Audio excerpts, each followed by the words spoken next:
Hello and welcome to the second Overdrive video review. Now today we're going to be reviewing one of Electric Winch Shop steel steering guards, and we're going to be talking about what a steering guard is and why we need them shortly, but first let's take a look at our vehicle as it currently stands. This is the FunRover test vehicle, which is basically just a standard TD590. Our Land Rover's seen some light off-road like green lane in action since we started the FunRover blog, but as we're going to be forming a Land Rover video production business very soon, we're starting to increase the protection we give to our Defender, especially on the underside. Now, one of the items that we are fitting is a heavy-duty steering guard. But what does it do and why do you need one? Well, a steering guard protects the vital and quite vulnerable steering components that are at the front of the vehicle on the underside. It does that basically just by deflecting immovable objects that could contact the steering arm or damper. So if you look under your Land Rover in its current form, the steering components are very exposed to rocks, logs, the ground and other hard items that could cause severe damage when off-roading. And bear in mind too that sometimes it isn't just about driving carefully, because your vehicle can drop onto these objects unseen from cross-axle situations, and if it drops onto a rock, that could take your steering out. Now, a steering guard will give you that extra level of protection when going off-road, and it's going to help prevent you having to replace steering parts in the field, which is a difficult job, and it's unlikely that anybody's going to carry those kind of spares. So let's move on to the fitting guide. Here's the equipment you're going to need: a breaker bar for removing stubborn bolts, appropriate sockets to fit your vehicle, your chosen steering guard, and there are different types, some have recovery points for example, new bolts to replace original fixings, and that's just good practice when you're replacing or upgrading anything on your Land Rover, copper grease to prevent the threads sticking together in the future, and you'll be able to remove them if you need to do, and also you might need some thread freezer or a blowtorch to help break the seal on really stubborn bolts.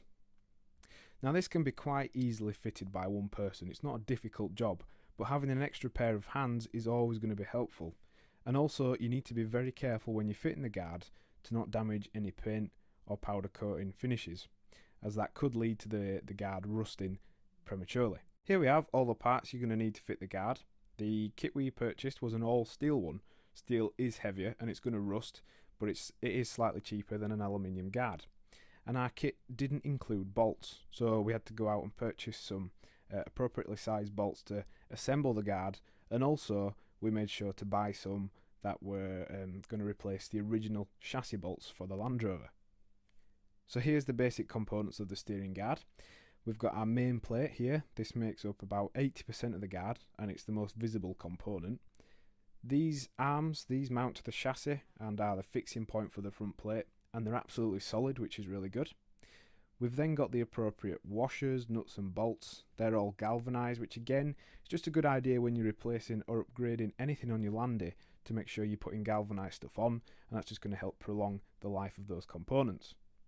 Other than that, it's just basic tools really, such as spanners, though you will see us using an air ratchet to speed up fitting, and obviously we need an air compressor to power that.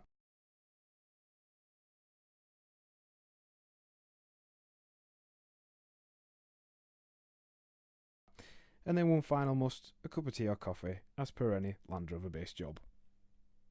There weren't actually any instructions included for fitting our guard, but the process is very easy to work out. Obviously, if you're following along, make sure you refer to your own manufacturer's manual when you're doing so. But we started by removing this bolt, which goes through a part of the steering support. It was very stuck, so it took quite a heavy application of the threadlock freezing spray, and also a good bit of persuasion with the breaker bar.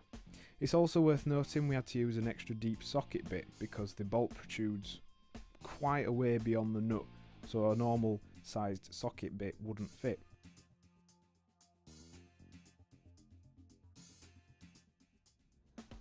Next we're putting in the front chassis bolt, which will go through the arm for the guard. The two arms are slightly different. They're shaped to go around the damper, which is on an angle, but also the front plate has two different angles, so you need to make sure those are placed in the correct way.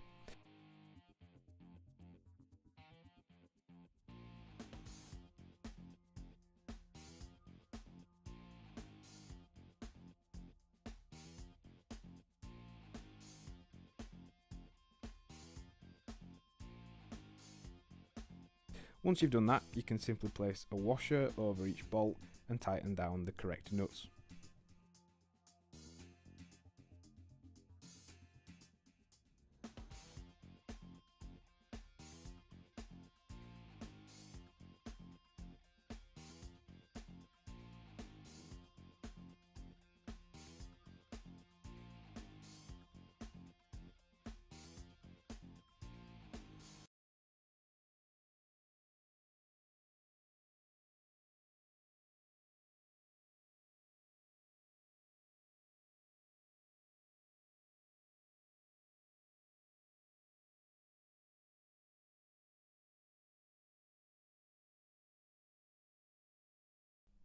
Finally, it's time to attach the front plate, and as it's made from a 1/4 inch thick steel, it's quite heavy.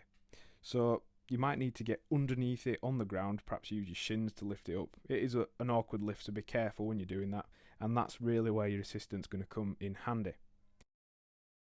Then it's time to get underneath your landy and tighten down the front guard.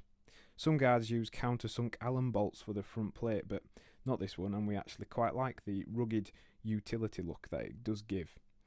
Fitting took about 30 minutes and it looks really good. It gives your Land Rover a really chunky, squat look at the front, but also, more importantly, it helps protect those delicate, exposed steering components.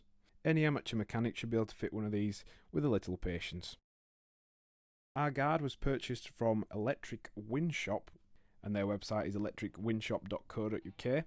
They stock all kinds of 4x4 accessories. They have winches, bumpers, steering guards, suspension kits, and all at really great prices, so we highly recommend you check those guys out at electricwinshop.co.uk. Overdrive is produced by FunRover Media for FunRover.com.